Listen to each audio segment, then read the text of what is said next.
Should I give you all a minute for everybody to finish taking their seats, please, so we can get started? Welcome.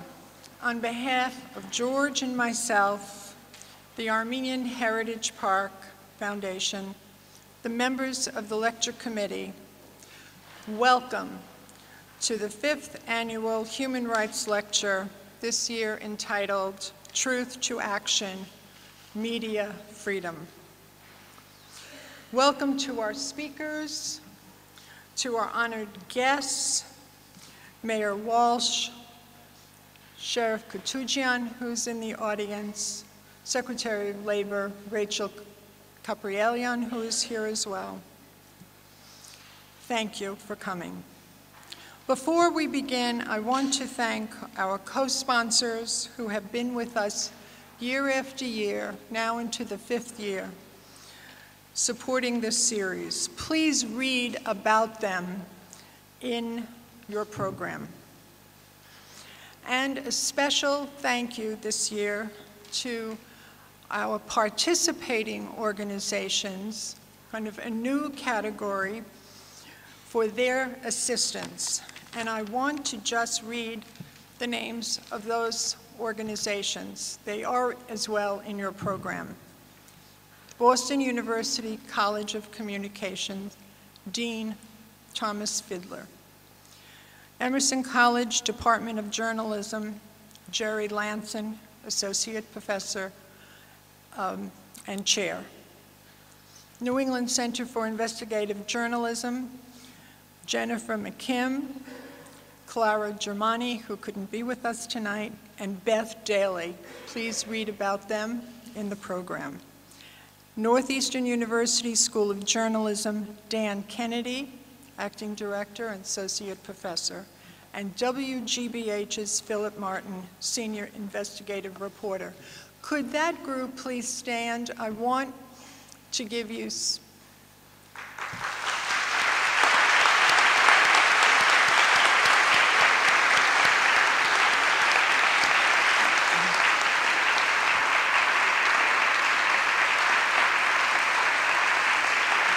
Thank you.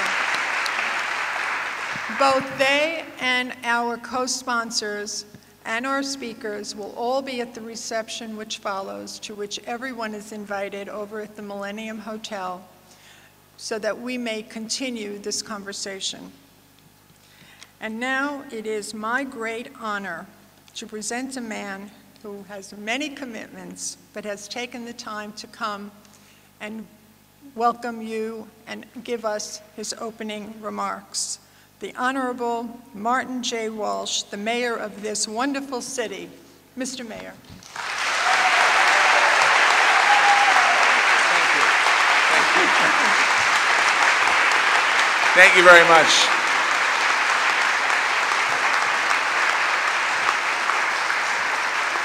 Thank you. Thank you, Carolyn. And I'm pleased to welcome everyone here to Historic Faneuil Hall in Boston for the 5th annual lecture that we're going to hear tonight. I want to acknowledge, Carolyn already did this, acknowledge some of my colleagues that are here, 2 of my colleagues that I serve with both in the House of Representatives, and they're both gone on to bigger, I don't want to say better things because we all love being a rep, but bigger things. One is the Secretary of Labor, she's already mentioned, Rachel Kurkjian from Watertown, and she was great to serve with, and she's doing a tremendous job here in the Commonwealth on behalf of Governor Patrick, so thank you, Secretary.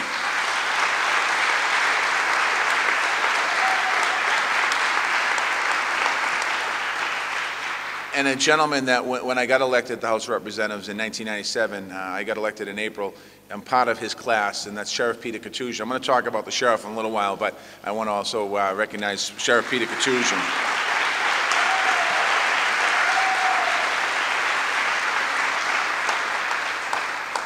You know, it's an honor for me to be here tonight, and I want to thank everyone, particularly at the Armenian Heritage Park on the Greenway, for creating this tradition and making tonight possible. In 2 years since it opened, the Armenian Heritage Park has fulfilled the highest promise to the Greenway by creating new possibilities in public space. And the Greenway is incredible, and I remember when there was a lot of discussion around the park, and Peter Kurkjian at the time and Rachel were both state representatives, and I know Peter did an awful lot of work. I'd see him going in and out of the Speaker's office a lot to work very hard on this, and he certainly, as many other people did, but it's one of the most thoughtful design spaces in our entire city. It's a place of serious reflection and a place that brings different kinds of people together. And tonight's event have the same high purpose as the memorial and unity. I'm so grateful to Armenian American community for generously using their own history to shine the light on a problem of human rights abuses around the world today. I want to recognize some of the journalists that are going to be speaking today. They're on the stage with me. Ray Suarez, Steve Kurkjian, and Tom Mucha. I think I got your name wrong, Tom, but I tried. I want to thank you very much. I was trying. I didn't want to get Steve's name wrong, so. When human rights are under threat, so often it's journalists who bring it to light. By showing us truth, they call us to action. They tell stories of crime, tragedy, and they also tell us stories of courage, hope, and perseverance. The Armenian people are well acquainted with both kinds of experiences. They experienced a massive loss of life and a collective trauma during the genocide of 1915 to 1923. But the survivors persevered, and they went on to build on their strength and build their communities all over the world, not least right here in the city of Boston in the Commonwealth of Massachusetts. As you know, tonight is inspired by time. 100 years ago, when Bostonians and New Englanders forged a special bond with the Armenian people, after hearing testimony of the Armenian plight, they started the Americans' first international human rights movement. It was a powerful moment in our city's history, and it's a meaningful touchstone for Boston's deep relationship with the Armenian people. I've been honored to learn something of Armenian people personally from my friend Peter Kurkjian. And this is the story. When Sheriff Kurkjian and I served together in the legislature, we visited Israel. And as we went around Israel, we were all over the country, and we were in Jerusalem. And Peter said, because of his Armenian descent, we have to go to the Armenian Quarter. So we went to the Armenian Quarter. And obviously, the Jerusalem in the Armenian Quarter was built about 2,000 years ago. And when you go there, you see the doorway. And the doorway is about 4 feet, maybe 4'5", 4'6". Peter Kurkjian's about 6'7". And the bishop come out. And he was looking around, and Peter introduced himself. I'm a state representative. My name is Peter Kurkjian. I'm of Armenian descent. I'm from Boston, Massachusetts. And the bishop was trying to pull Peter through the 4-foot door to keep him there because of his size. But it was a great trip for me to understand the Armenian people even more, because I'm Irish descent. And when you look at the two nationalities and the two cultures, a lot of similarities in both sides about what's happened in their history. And Peter and Rachel and so many other people of Armenian descent here in Boston and in Watertown and other parts of the Commonwealth are so proud of their history and heritage and don't let it go. And that's important to remember, because the young generation of today often forgets about their history of their nationalities, and they don't talk about it. They get somewhat Americanized. But I think that it's important why you're here tonight, and it's important for us to remember that and what the Armenian people have done for the city of Boston. We know that our country is not immune to abuses either. We held a human trafficking summit in City Hall earlier this year that brought this fact home right here in the city of Boston right now. We pledged to take action to drive down the demand that fuels immoral and illegal trade. But in my first year as mayor, I have also had the opportunity to reflect on experiences that brought so many immigrant groups to Boston. In June, I spoke in this very hall of a naturalization ceremony to have people become American citizens. I got to help immigrants from all around the world to take a powerful step forward on their American journey. It's remarkable how many immigrants, communities, trace their arrival here in the city of Boston. To human rights crisis to their homeland, it's also important for them to understand. On Memorial Day, I joined the veterans of the South Vietnamese Army in Dorchester as they remembered their fallen comrades as they stood in a ceremony for democracy. On my recent trip to Ireland, I helped my father's hometown commemorate the flight of so many immigrants to other parts of the world to be able to get away from poverty and also be able to send money back home to support their families. And in Belfast, I witnessed an entire city working to put conflict behind them and build a future together, both in East and West Belfast, watching Protestants and Catholics trying to continue to move their city forward. Last week, I visited the Polish community in Boston, in Dorchester, as they commemorated the 25th year of the fall of communism. So I've seen that in many ways. The history of Boston is a history of people seeking relief from oppression and the respect for their human rights. That's why we are a city that cherishes and protects human dignity and honors the struggles of newcomers to build a new life in our city. We feel that collective identity in American Heritage Park down the street. We feel that in Faneuil Hall tonight. I want to thank you again once again for honoring your history and our history in such a notable way. I hope you enjoy this evening, and thank you very much.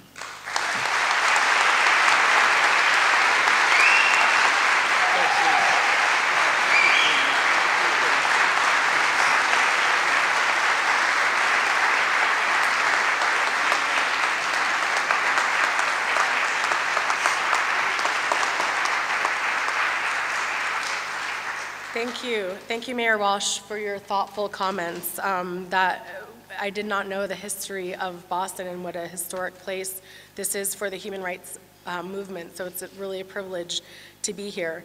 My name is Courtney Radsch. I'm the Advocacy Director at the Committee to Protect Journalists.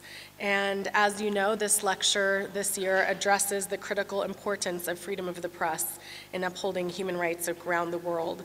And the focus is both about the journalists who cover the host of issues affecting human rights, as well as the challenges inherent in that effort and in the many instances of journalists' safety and security. Freedom of the press plays a critical role in upholding human rights across the world. It provides the foundation for the enjoyment of a broad array of other human rights and the foundation for a strong democracy. Yet from the threats that journalists covering issues of human rights face to the attacks on press freedom that the killing, imprisonment, and harassment of journalists create, It is clear that there is little consensus on this worldwide. The past year has been a traumatic one for journalists. As the brutal beheadings of American freelance journalists James Foley and Stephen Sotloff underscored the perils of a profession that requires being on the front lines of history. The more than 60 local journalists who have been killed since the uprising in Syria began in 2011, however, also highlight the fact that local journalists, whether professional or citizen, most often pay the ultimate price. And although violent conflicts put journalists at risk of being killed or injured by crossfire or terrorist acts, targeted murder remains the #1 reason that journalists are killed. Local reporters, typically those covering politics, corruption, war, or crime, make up more than 95% of those targeted. And of the 40 journalists killed so far this year, yes, 40 journalists have been killed doing their work this year, in which CPJ has confirmed the motive, 83% of them covered human rights. It's astonishing. Historically, 21% of journalists who were killed covered human rights, indicating that this has become an increasingly dangerous beat. And murder is the ultimate form of censorship. Hundreds of journalists are murdered, but the killers go free in 9 out of 10 cases. Censorship restricts the free flow of information and impinges on the rights that are guaranteed in the Universal Declaration of Human Rights.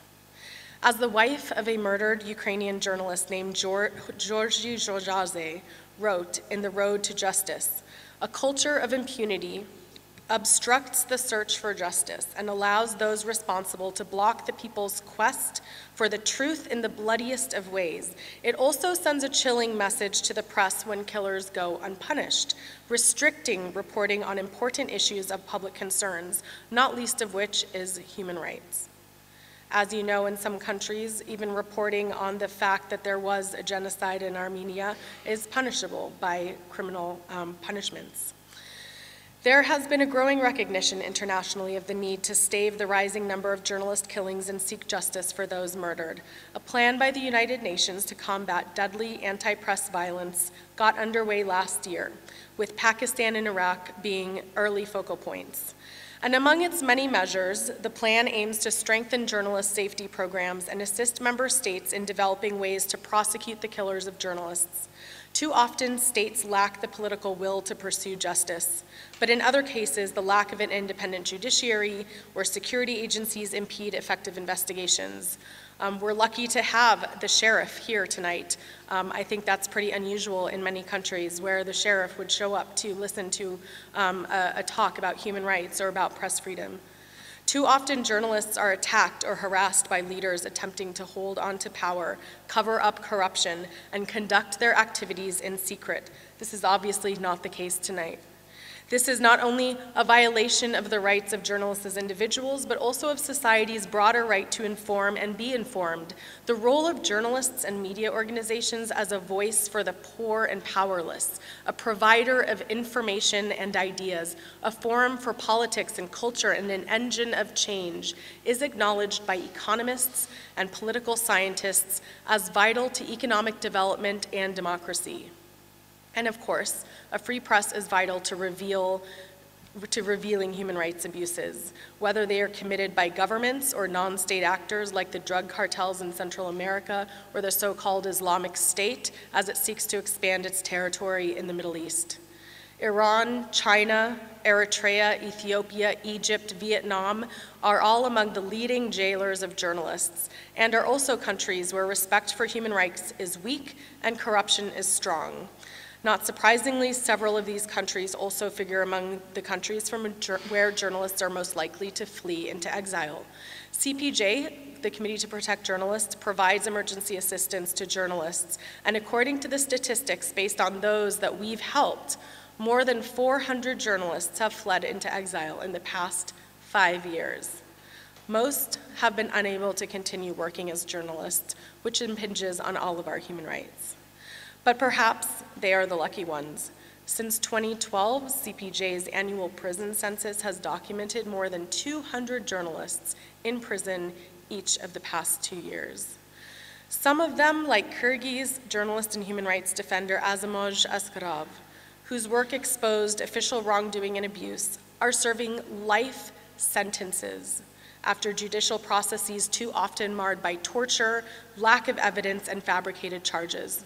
In 2010, following reporting on violent ethnic conflict, Askarov was sentenced to a life term on politicized charges, and authorities ordered all of his property, including his family's house, confiscated.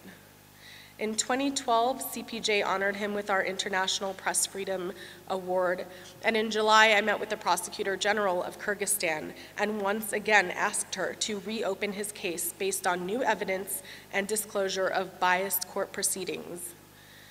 Unfortunately, as is too often the case, we have yet to receive a reply.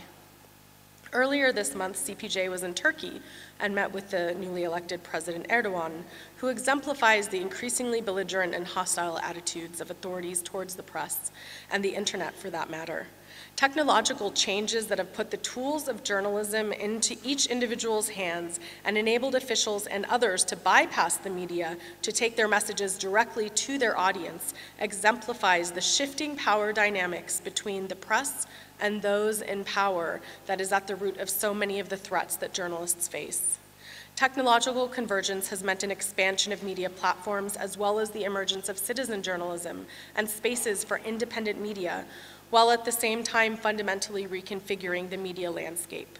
These changes have opened new challenges to the free flow of information and new opportunities, and new challenges to privacy, including of journalistic sources and processes.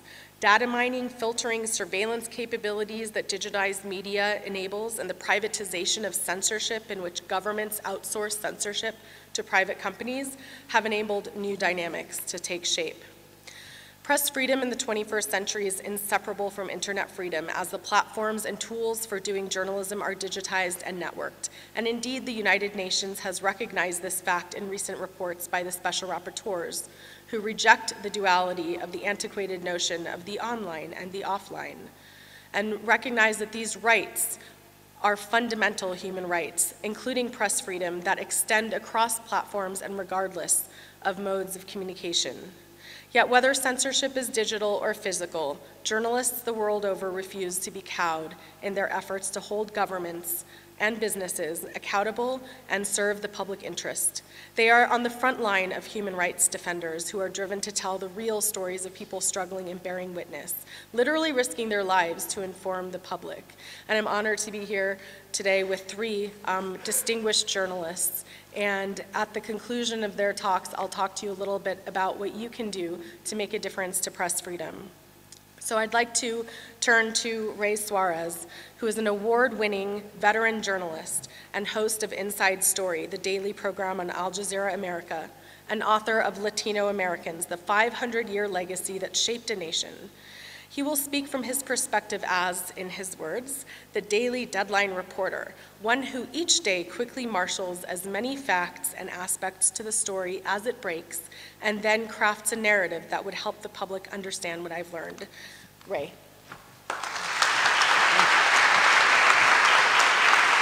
Thank you. Thanks a lot.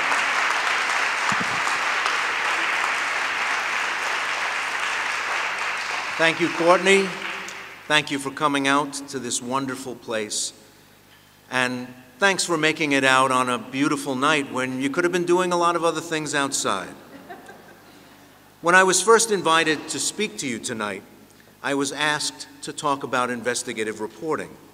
It's an important craft of my business, an important skill within the craft, and an endangered species in news organizations around the country. But I don't do it. So I'm glad we have people who do with us. But I have been a reporter for most of my life, a daily deadline general assignment reporter for local, national, and international news organizations in print, on radio, and on television. And while people rarely think of that basic service, what happened today here in town, in my state, my country, and around the world, they don't think of that as necessarily having a connection to human rights.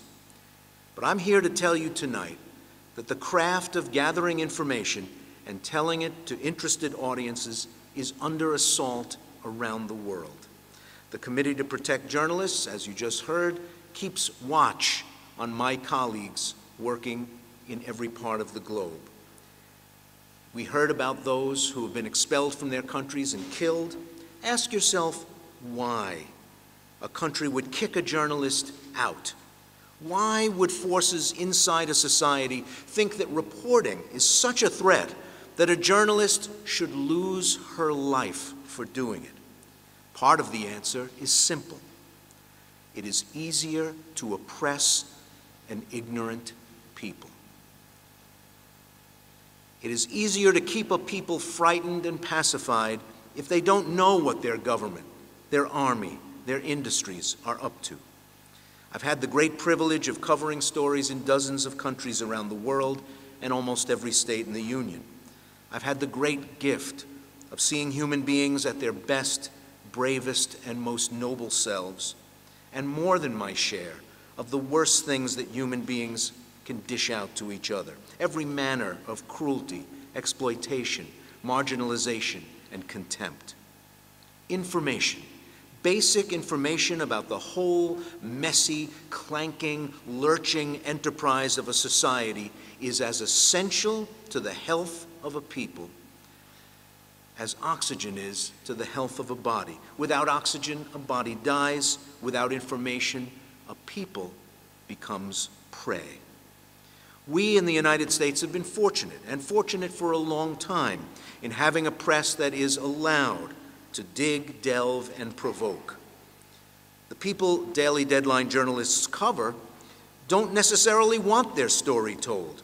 They don't want others knowing what they're up to. Some of them simply lie, or hide, or try to cover up. And the better resourced can pay people to run interference, sometimes do their lying for them. The world we bring to your eyes and ears every day, the portrait we create so that you can maintain a coherent picture of the world around you, is only becoming more complex as the years wear on. What is Boko Haram, and why did they take those girls? Why did Turkey refuse to help the Kurdish fighters in Syria, but allow Iraqi Kurds to cross their territory to join the fight in Syria? Can Mitch McConnell really follow through on his promise to repeal the Affordable Care Act and yet keep those parts of it that the people of Kentucky like? If the deferred action kids, the dreamers, are allowed to stay in the country, will they really be able to make their own parents legal residents eventually? A retailer where you shop regularly has had a data breach. In addition to changing your password in your online account, should you also get yourself a new credit card too? These are all questions that we couldn't have asked ourselves 20 years ago because they wouldn't have made any sense to us 20 years ago. The world is getting harder to understand, and you need a press that helps you do the work of being a citizen on the planet in the 21st century. Let's say you were on one site that purports to be a news site and read that the planet is actually getting cooler. And then the very next day you clicked on a link that you took you to a site that said the planet is still getting warmer. In fact, 2014 included the hottest summer on record since we've been keeping records. Who do you believe? The one you read today or the one you read yesterday? There's been a perfect information storm in the last few years. The tools that people use to create all kinds of content get cheaper every day. So more and more people can record voice, post text, take and manipulate pictures with a skill and polish once reserved to a small guild of professionals.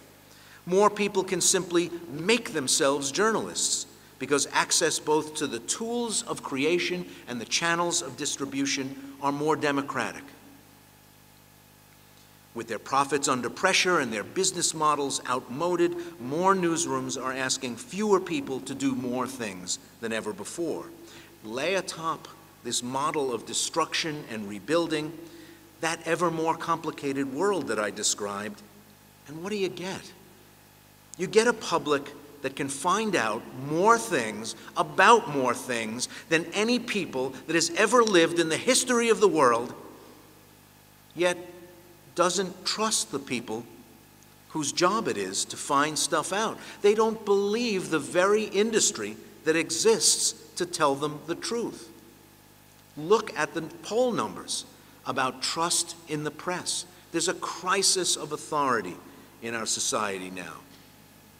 And the press is vulnerable to the same pressures that the people who don't trust their governments, don't trust their churches, don't trust their universities, don't trust their scientists. We're swept in with that whole group. Scary, right? One person in the United States has died of Ebola, yet millions are afraid of the disease. That's a marketplace with a crying need for vigorous, even-handed, thorough expository journalism to help the public gauge risk and protect itself. And that's why many places, certainly my own organization, Al Jazeera America, has tried to provide exactly that. But along with that are constant attempts to whip up panic, second-guess people who really understand tropical and infectious diseases, even report that the President of the United States doesn't want to prevent the spread of Ebola in the United States. This has appeared on many news websites, that the President doesn't want to prevent the spread of Ebola because he wants to make the U.S. more like Africa. Along with the challenges and complexity of this information ecosystem are now discrete audiences that can read stuff like that and believe it, even as they don't believe what the conventional press has to report. The world must be a terrifying place for people who don't believe anybody. Political messaging and politicized messaging storms into the marketplace with its elbows out, demanding the same attention, demanding the same level of trust as the information created and delivered by people who don't have an ulterior motive beyond delivering the best information. Let me tell you, junk information makes my job harder. But that's like complaining about the weather. It's simply part of the environment that we deal with now. So some days I have to speak a little louder, stand on my tippy toes to be heard. Maybe you've heard the phrase, first world problem. That's certainly a first world problem. I'm speaking to a more skeptical public, one that is convinced it can find out better information than what I'm supplying. And corporations are wise to the fact that newsrooms are stretched to the limit and unable to expend the time and resources to run down facts, and thus believe if they just play a game of keep away long enough, we'll have to move on to the next thing. And on a lot of days, on too many days, they're right. It makes for a more challenging job, but when I think of my colleagues in Russia, in Mexico, in Venezuela, in post-conflict zones in West Africa, in the republics of the former Soviet Union, they speak to publics hungry for information, raised on diets of state-supplied junk news, empty calories. They have a healthy distrust of institutions, and they're unsure about what they hear. And at the same time, they're dying for want of information. In Sierra Leone and Liberia, the breach between government and citizen is so wide that people are doubting that Ebola exists and thus refusing to follow government-sponsored health measures. Or they're convinced that the disease was invented by Westerners as a way to kill Africans or provide a steady stream of test subjects for drug trials. In China, a fascinating model is growing, one that I wouldn't recommend, but one that bears watching. In 2002, there was an outbreak of what became known as SARS, Severe Acute Respiratory Syndrome. It began in Guangdong province in China. And at an international gathering, I was talking to an anchorman for one of China's top national news programs. And he told me with no embarrassment that he knew, that his newsroom knew of the disease spreading in Guangdong. And he didn't report it on the program at the request of the government in order to prevent panic. I asked him, well, don't you think many more people might have caught SARS in the meanwhile? He said, I know you Western reporters like a scoop. You like to show the government doing something bad. But we felt that it was the responsible thing to do not to tell people about SARS. It was a mind-blowing conversation. But now, fast forward a decade, and China is evolving a tough-minded and fearless press that's allowed to grow and develop a following because a remote bureaucracy in Beijing can't always know what's going on all over the country and relies on an increasingly gutsy group of young reporters to monitor construction sites at public buildings, to see that shady contractors are not using substandard materials and pocketing big profits. These reporters who blow the whistle on officials who get rich and enrich their extended families through corruption. One Chinese political scientist told me, sitting in a Starbucks in Shanghai, which is another mind-blowing experience, that in an attempt to pull off something that's never been done before, to make a country rich and unfree, first time in the history of the world, that's what they're trying in China. A one-party government has to be aware of popular discontent and violations of the public trust. So allowing greater access to information and greater press freedom is a technique for allowing the public to vent and at the same time make sure the government knows what it needs to know about daily life in the country. But the thing about freedom, the thing about the exercise of those muscles in a less free society, those trends can only move in one direction as a society gets richer and better educated and increasingly able to think previously forbidden thoughts. And that's why the Chinese government has not known whether to come down like a hammer on those striking kids in the streets of Hong Kong or not. They're a little wary of them because they know the world's press is there, reporters doing live shots and talking to demonstrators all day. Freedom eats away at arbitrary authority. But back to the United States. There is a scary tendency for people to be able to see and hear so much, it envelops them in something journalist David Schenck called data smog. You're bombarded with claim and counterclaim. The sorting power of the news business to push some of those things to the front and others to the back, well, that's begun to recede. So for you, the audience, it's sometimes all too much. So standing in that thick carpet of data smog, you might yearn to simplify, to listen to the people who tell you, oh, don't worry, this just isn't that complicated, when you suspect it really is. And sometimes my business seems reluctant to do more than just say, well, Mr. Jones says the moon is made of cream cheese, and Ms. Smith insists it is not made of cream cheese. So there's a difference of opinion. There you have it. Too often we can't take the time to establish for ourselves what the moon's made out of, so we turn to the audience and say, though she's insisting she's right, finally, Ms. Smith is incorrect. The moon is not made from cream cheese. We're reluctant to do that. False equivalency, stenography masquerading as reporting, he said, she said, credulousness, all undermine our standing instead of solidifying it.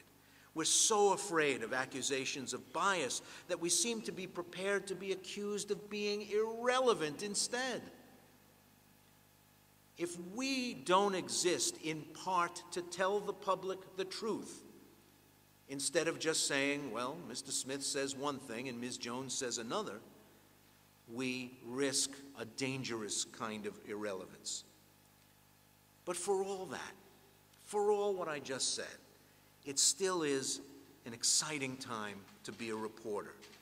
The challenge of explaining a complicated world to an audience that needs good and reliable information rises anew every day with the next editorial meeting. Who to talk to, how to explain, how to illustrate, understanding what's up yourself so you can help someone else understand it. You do it, then you do it again tomorrow and tomorrow and tomorrow. Now, I'm not getting an early enough shuttle back to Washington tomorrow morning that I can actually be at the editorial meeting in person, so I'll join it by phone from the airport and then head back to Washington to dive into another assignment. We work on a little bit shorter deadline than you guys do.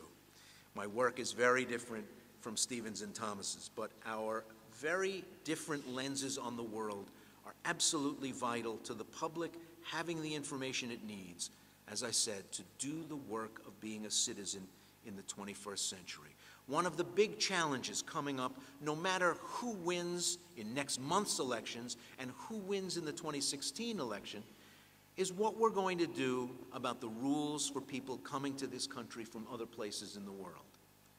We are, God knows, far away from a solution, and it's going to be a heck of a family fight to get to one. But this is one of the areas of our common life where I have seen shocking levels of dishonesty about who's here, where they're from, what they do, whether they are a net benefit or a net drain on this society. I hope that all of us as citizens, as we enter this next phase of our national life and talk about the kids, the adults, the farm workers, the factory workers, the people who are killing your chickens and your hogs and picking your cabbages and your strawberries and diapering your children and diapering your parents. I hope we can be honest with each other about how to move forward. Every country in the world has the right to protect its borders, know who's inside the country, and make the rules for being here. But once we start from that very basic foundation, the messiness of human life can make those conversations very complicated. So as we look to our journalists to help us make sense of a more complicated and frightening world and a more complicated United States, I hope you'll be careful. I hope you'll go to good sources. I hope you'll think carefully, read carefully, watch carefully, because this can be one of journalism's finest hours, both in talking to a country that has very convinced ideas about what the properly functioning United States looks like and how it works, but also the millions among us who started their lives somewhere else on the planet and maybe have a love and appreciation for free information that those of us who can make the lucky boast that we were born here could never even begin to understand. Thank you for having me with you. Good night.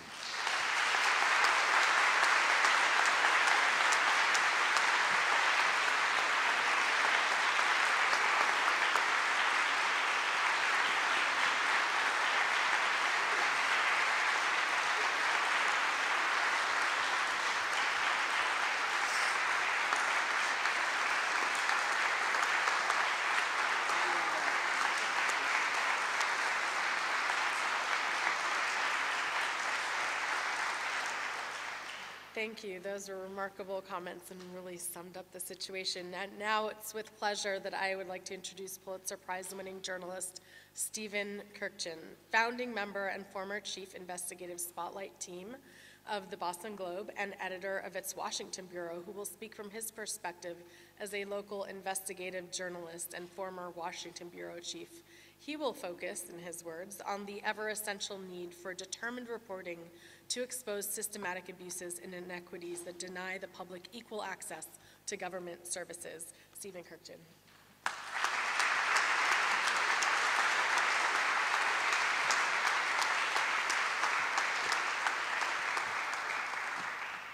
Thank you. Thank you for all coming tonight. Before I begin my formal remarks, I think it's important that we take this opportunity to remember a giant of our business, Ben Bradley, legendary editor of the Washington Post. He died this week with his family around him. Whether Pentagon Papers, Watergate, Vietnam War, the protests, the excesses of Republican and Democratic politicians, he insisted that the Post be out front going after the essential stories that were taking place, whether within the Beltway, across the country, or the world at large. Because of Ben, the Post acted as a beacon for newspapers that those of us who are here tonight worked for that weren't the Post, living up to the credo that we honor tonight, that our democracy depends on newspapers fulfilling the responsibility that the U.S. Constitution grants us. I think we also should take a moment to give thanks and appreciation to the former mayor, Mayor Thomas Menino, who I got to know pretty well during my years of reporting at the Globe. As you may have heard, he had a turn, and he's such an important part of our city that we've all grown up in, and our Armenian community. You only have to take a walk a few hundred yards down Quincy Market to see the extraordinary Armenian Heritage Park that I remember him calling and changing his mind and deciding to support it. And he called me one afternoon with that crackle voice and that tease, and he's saying, "You people just do never give up." I should have known, Steve, with working with you on story after story, that you folks were never going to give up. And he said, I can't wait to break ground and to celebrate the opening, which he was there at a day that was even more rainy than today was. How extraordinary that we are here together tonight to testify, all of us testifying, those of us speaking, and you're here present, to the importance of a free and vibrant press for the preservation of human rights, for the functioning, if not the survival, of democracy itself.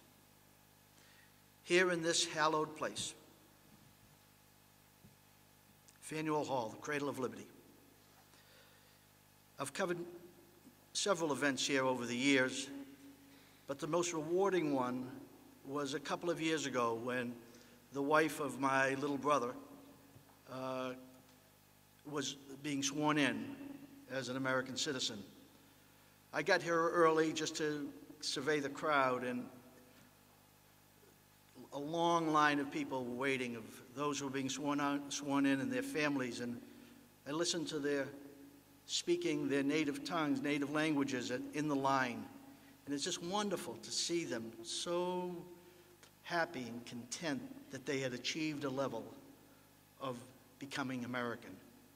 And it gave me, restored my sense of pride in what this country, if what this place stands for, as they were being sworn in, as my father was sworn in so many years, so many decades before. This place is an extraordinary place to have this event, and I can do nothing but thank Carol for having us here. As many of reporters and editors will tell you, Thomas Jefferson, the father of the Declaration of Independence, believed so fiercely in a free and a vibrant press that he said that if he had to make a choice between government and a free press, he'd choose the latter. Why? Because as Jefferson saw it, a free press provided an essential function for an evolving democracy, and it was evolving then. It gave those with a differing opinion a place to have their say, to air their grievances. One of Jefferson's greatest fears was that in every 20 years, there would be blood in the streets because the minority would not have a place a way of getting their side across.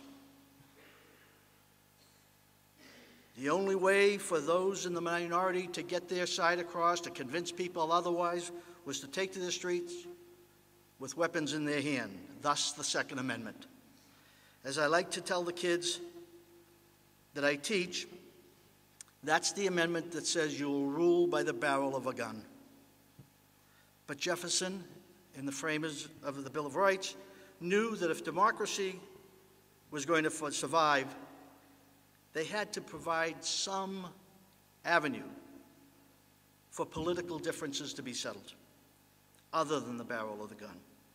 If we were to survive as a nation, it would depend on the art of persuasion and compromise, and that was the goal of the First Amendment, which sought political discourse and compromise through peaceably assembly,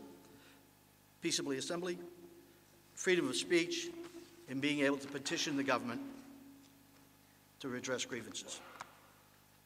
And finally, the most important clause, forbidding Congress from infringing on freedom of the press, freedom of speech, and freedom of religion.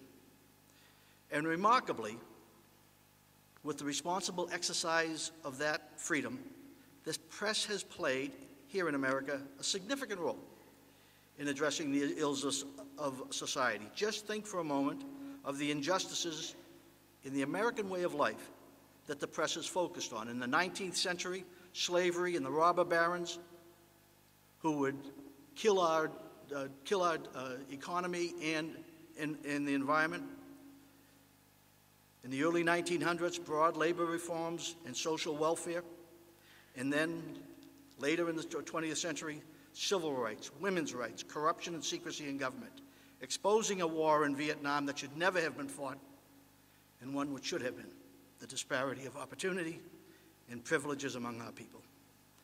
In a democracy, the only way that the people can choose intelligently between right and wrong is as if the press is doing its job, exposing wrongdoing, showing the options and the consequences for remedying those areas of wrongdoing, or not remedying them. I am the son of the survivor of the Armenian genocide, a man who was likely sworn in as an American citizen in this hall. I know full well what a free press can mean to a people under attack. The brutality of the Ottoman rulers against the Armenians in cities and villages throughout eastern Turkey had barely begun in 1915 when the New York Times began reporting on those atrocities. Those words may not have moved our government at the time to take action against the Turkish government at the time, but they did inform the American people about what was taking place a half a world away. And as though the word of those atrocities spread across the front page of the New York Times, millions of dollars worth of humanitarian assistance was donated by the American people to the Armenians, both as individual donations or through the Near East Relief Foundation. That same level of brutality has plagued the region for 30 years, from Bosnia to Afghanistan to Iraq, and it plagues the region today in Syria and Iraq. That awful threat of massacre of innocents because of religious or sectarian differences has given pause to successive administrations, as it did for the Armenians back in 1915, as to whether we would involve ourselves militarily, whether we would place our troops boots on the ground to end those conflicts. Yet there are boots on those grounds, in those hostile, perilous places. Those are the boots worn by the reporters, by the cameramen, and by the photographers, working in extraordinarily perilous conditions to report the news, to bring to the attention of the public the awful toll of human tragedy, whether it happened in the Armenian genocide or today in Syria. Beyond those terrorist attacks and ethnic conflicts that were covered, understand what happened when the Ebola crisis hit in West Africa. The same reporters with the same boots equipped themselves with protective suits and flew to Liberia, Sierra Leone, Guinea, and Nigeria to recover the story. More than any warnings from the White House or the CDC, it was what was being reported that gave us a sense of peril. I am a Boston boy who has worked at a newspaper that has been such an incredible force for good government and reform in this city. I was lucky enough to have worked for a team of reporters, the Spotlight team that was responsible for breaking the greatest secrets that a community can hold. One, that the chief federal agency of law enforcement in our city had forged a secret alliance with the most notorious gangster in the city, and the Boston Archdiocese had shamefully tolerated sexual abuse of children by members of its own clergy. Of course, stories like those come to a newspaper only once in a generation. A newspaper's cruising speed, meanwhile, depends on the countless other stories that have been reported fully and thoroughly because of the Globe's commitment to the highest professional standards of reporting. Above all else, determination in getting at the truth and fairness to all parties. For 40 years in that newsroom and in Washington, I was the beneficiary of that legacy. As I like to tell my students now, I learned that the most powerful words in the English language start with these words. This is Steve Kurkjian from the Boston Globe, and I would like, ... Not because of any trepidation that the name Steve Kurkjian had to anybody who picked up the phone, but because of what the Boston Globe represents in this community. As a regional newspaper dedicated to honesty and transparency in government, fairness in the marketplace, dedication to human rights in all of its manifestations, and living up to the image that a corporation or a politician has and that he presents to the public. If you didn't, then that was a story, and the Globe was on it. I know that these are difficult times for our business financially. The internet has taken quite a toll on our advertising dollar and the number of people who are actually reading the newspaper.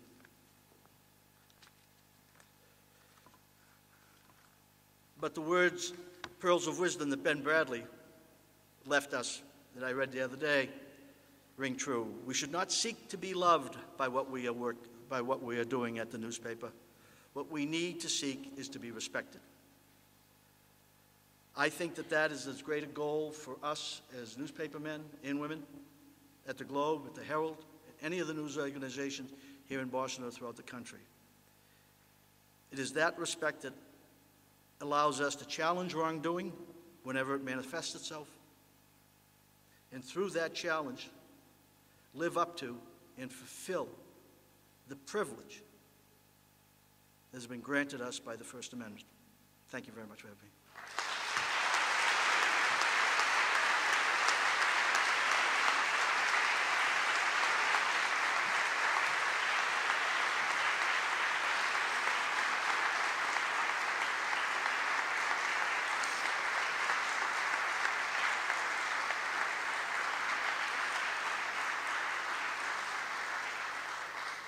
Thank you. What a powerful image, boots on the ground.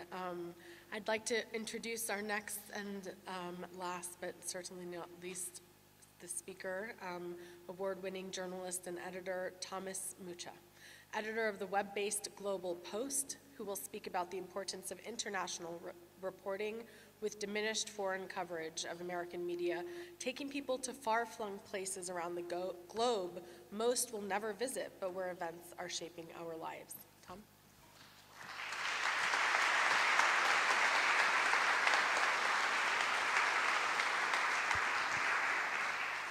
Thank you very much. I'd like to thank the Armenian Heritage Foundation for the opportunity to address this important subject this evening. And thanks as well to my fellow lecturers, Ray and Stephen. It's an honor to share this stage with you and to be in this historic building with every one of you. So I'll begin my remarks with a simple question. What good is journalism anyway when it comes to human rights? And please understand, I ask this in the full knowledge that we journalists end up at the top of the most hated profession lists every year, right up there with trial lawyers and brutal dictators. But the social good of our profession, and yes, there is social good here, is deeply embedded within the topic that we're in this room to celebrate. And here's why I say that. Human rights reporting is perhaps the most important framework for understanding our rightful role as journalists. More broadly, it's one of the most powerful frames for understanding the world. Simply put, the best journalism strives to tell the stories of those who are voiceless. It strives to seek out these important truths and then to inform the public about them so that reasoned debate and appropriate action can be taken. In a functioning democracy and an increasingly interconnected world, there is no higher calling for journalism. And there is no more important function that we, as journalists, can perform. Now, I know that may sound like a cliche, but it happens to be true. It is my strong contention that giving voice to the voiceless matters. And this is the theme of my brief remarks to you this evening. So I'm going to spend a few minutes on the subject of how we think about human rights reporting at GlobalPos. As I hope to illustrate, this idea greatly informs our daily editorial strategy, our broader editorial mission, and most importantly for our audience, our storytelling approach. I'll also spend a few minutes speaking with you about our colleague and friend, James Foley, who was executed by the Islamic State in August, and who represented these ideals so powerfully. I'm sure Jim would have loved to be part of this conversation tonight, and in fact, he was central to our reporting on these issues for much of the past 6 years at GlobalPos. I know that he's here with us tonight in spirit. But before we dig into this, you may be asking, what is GlobalPos? We're still a young news brand, and I know that many of you haven't yet been exposed to our flavor of international journalism. So, briefly, GlobalPos is a Boston-based digital news organization with editors, correspondents, videographers, and photographers stationed all around the world. We're comprised of talented people who are dedicated to the world's best original reporting and who are devoted to the idea of telling the stories of those who can't speak for themselves. Over these past 6 years, we've covered many of the biggest stories in the world, and yes, there have been plenty of those in our brief existence: the global financial crisis and the Great Recession, the Arab Spring, Japan's tsunami and the Fukushima disaster, as well as Iraq, Afghanistan, Syria, Ebola, climate change, and on and on and on. But because GlobalPos has professional journalists all over the world, we also strive to tell the stories that many mainstream media sources too often ignore.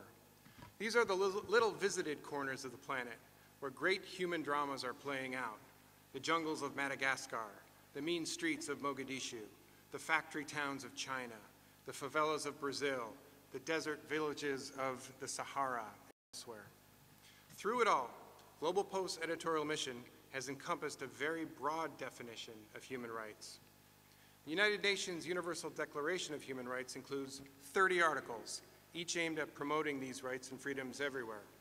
The UN is correct. Human rights and the ideals that underpin them show up in every corner of the globe and across every aspect of our international reporting. And here's what I mean. First, and most dramatically, there's conflict. Unfortunately, there has been no shortage of this destructive force over the past 6 years. Our journalists have been there through it all. A quick rundown shows the global and changing nature of conflict and the great need for this kind of reporting, particularly as it threatens human rights wherever it occurs. To cite just a few, there's of course Syria's civil war, which has killed more than 190,000 people and displaced some 9 million more. There's Iraq's dissolution into Sunni, Shia, and Kurdish parts, and its existential struggle with the Islamic State. There's Libya's bloody uprising, which resulted in Muammar Gaddafi's shocking death and the country's devolution into violence and anarchy. There's a civil war in South Sudan that rages on, despite international efforts to bring stability to the world's youngest country.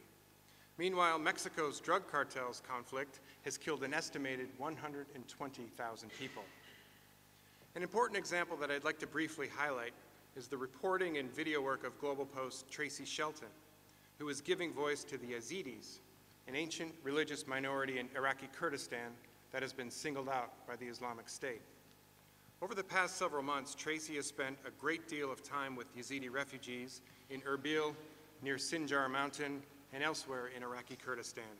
Her reporting, which focuses intimately on individuals caught in conflict's crossfire, has been one of the few journalistic efforts to detail the experiences and, in many cases, the heroic actions of members of this persecuted group. It is true, and it is essential human rights reporting. But beyond conflict, political rights are also a big part of our human rights coverage.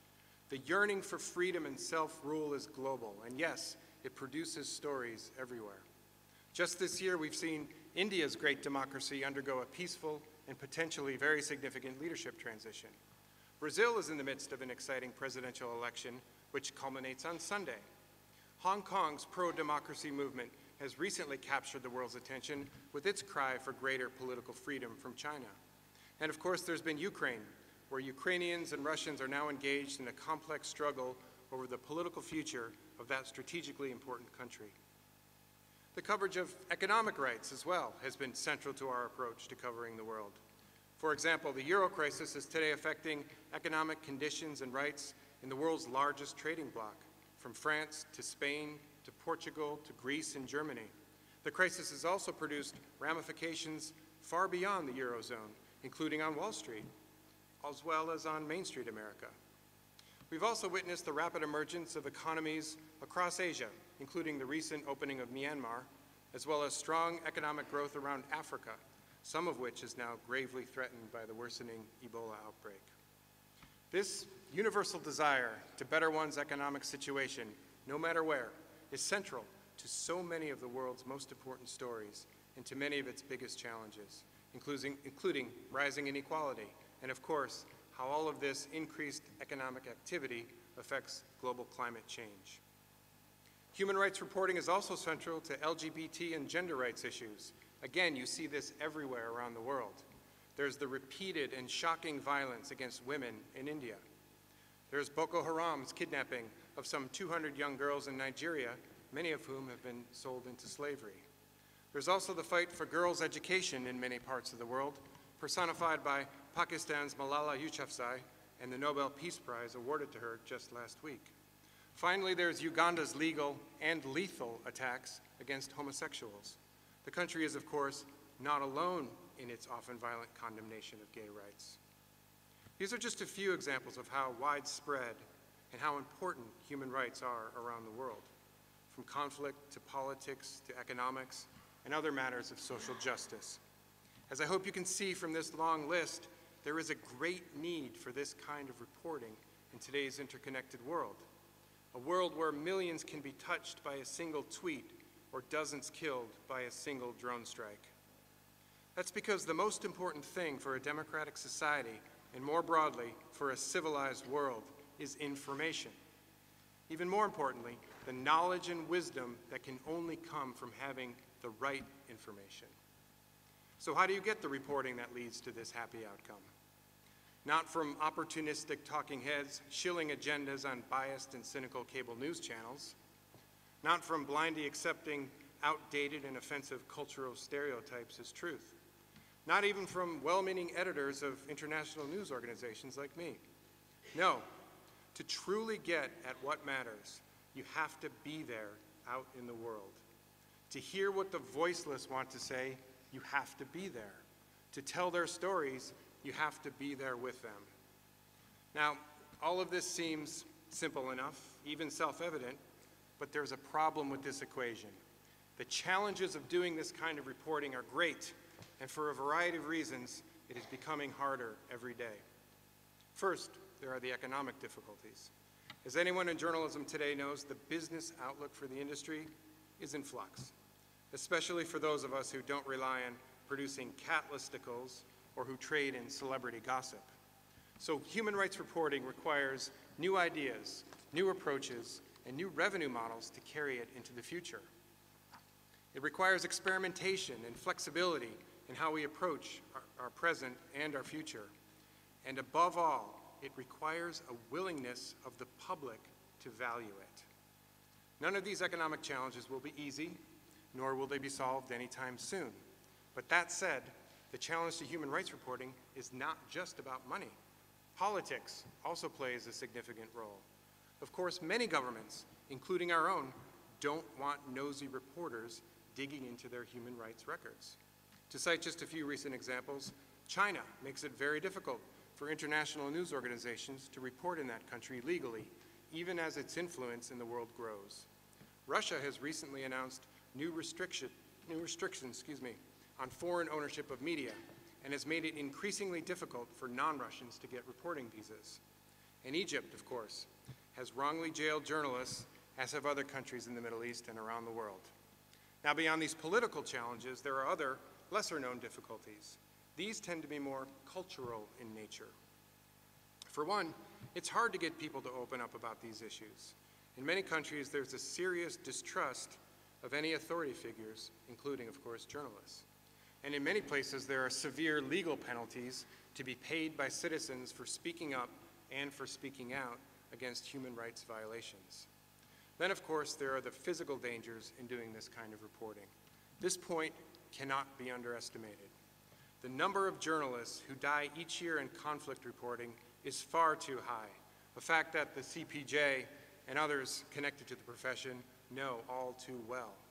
The number of journalists harassed, assaulted, and otherwise prevented from simply doing their jobs is much too high. Meanwhile, the rise of digital communications has made it easier for governments to monitor, track, and in some cases punish and intimidate journalists and the sources so necessary for uncovering their truth. And now, as we've seen with the bloody rise of the Islamic State, combined with the power of social media to shock and terrorize, far too many journalists are becoming pawns of politics. And that leads me to James Foley. I'm going to attempt now, in my own way, to give our GlobalPos colleague the voice that was silenced by the brutality of his captors in Syria. No single journalist that I've worked with better personified the importance of human rights reporting than our former conflict reporter. Jim, who would have been 41 this past Saturday, gave his life for these ideals when he was executed after 636 days in captivity. While my colleagues and I are still trying to make sense of this tragedy, what it means for the profession, and as it turns out, what it means for U.S. military action in Iraq and Syria, I want to focus for a moment on the personal. I want to share with you what I knew about Jim, because he'd very much appreciate what we're discussing here this evening. More importantly, I want to talk about Jim in this context because he lived these ideals. They weren't just words or empty platitudes.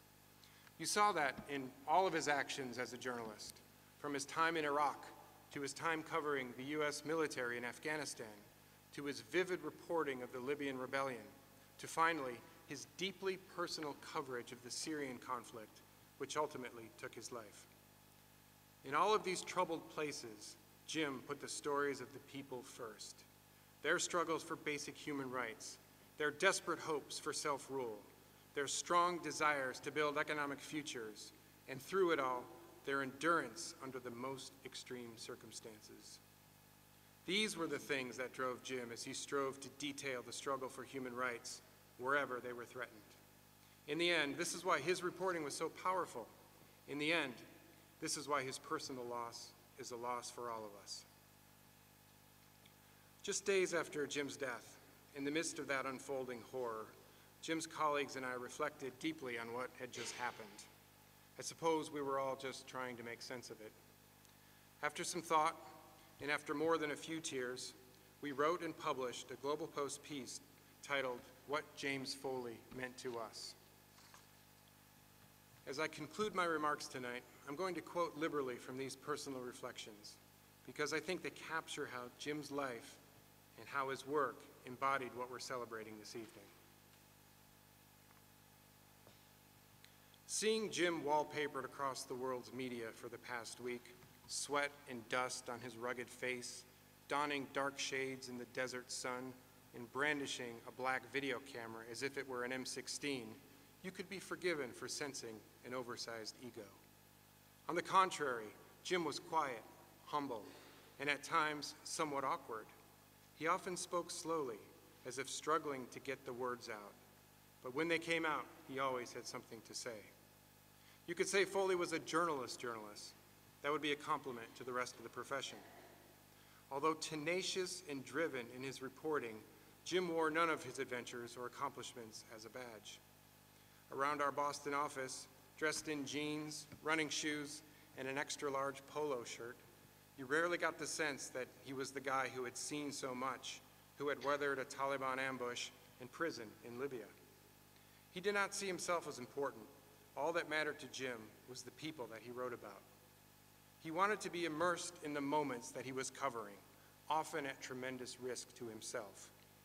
What Jim ended up showing were humans under duress and populations under siege, in the dignity with which they carry on through the fighting. I don't always know what drove Jim to the extreme places he went to.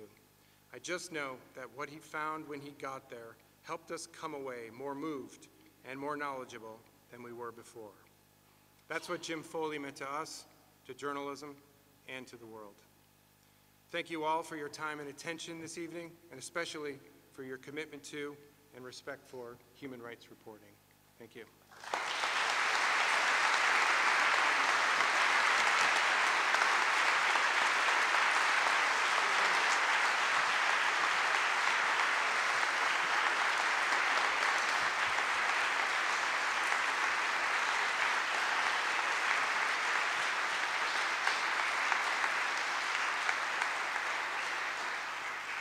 Thank you. So I want to leave you with a call to action. You've heard about, from the speaker, some of the things that you can do as a news consumer. But we also talked about the enormous risks that journalists around the world face. And this year, on November 2nd, is the first International Day to End Impunity. And it's a critical juncture in the fight against impunity. We know that probably the murderers who beheaded James Foley and Stephen Sotloff, and the more than 70 journalists who have lost their lives in Syria since covering the conflict, will never be brought to justice. But this is a start in that direction. And so the modest gains that are exemplified by the United Nations designation of the first International Day to End Impunity for crimes against journalists are precarious without the political will to see them through. Nearly all successful prosecutions in the 1 in 10 cases of journalist murders in which any measure of justice has even been achieved are the result of intense international and local pressure, media attention, dogged pursuit from family members, parallel investigations by colleagues, or legal challenges by civil society groups. So when pressed from all sides, states do respond, proving that where there is political will, there is a way. So it is up to you to help keep up the pressure for justice, so that with every suspect tracked down, every perpetrator jailed, and every stalled case reinvigorated, the message grows louder. Journalists cannot be targeted without consequence. So write a blog, email, a letter, send a tweet, but whatever you do, don't remain silent on November 2nd, because it's the first International Day to End Impunity, and it's important that we support that as a day when we remember all of those journalists, the ones who are the boots on the ground without the support of the military, who are out there literally risking their lives to bring us the information that we need to live our lives. So thank you so much for the opportunity to address you tonight. Thank you to our fantastic speakers. The messages are ones of inspiration and are a call to action. So I hope you will all join me in thanking them and thanking the Najarian lecture, and I hope that you will join us at the reception, which is across the street at the Millennial Hotel, as you heard about. A list of books is available on the park's website. The address is in the back of the program book. Next Tuesday, CPJ is releasing a report on impunity trends, and you can get that from our website, and we're looking forward to continuing this conversation during the reception at the Millennium Bostonian Hotel. You're all invited to attend. The greeters are available in case you need directions. The hotel is just right around the corner. And please wait just a moment so we can give the speakers a chance to leave the podium and be on their way to the Millennium. Again, we thank you for joining us, and please join me in thanking our speakers.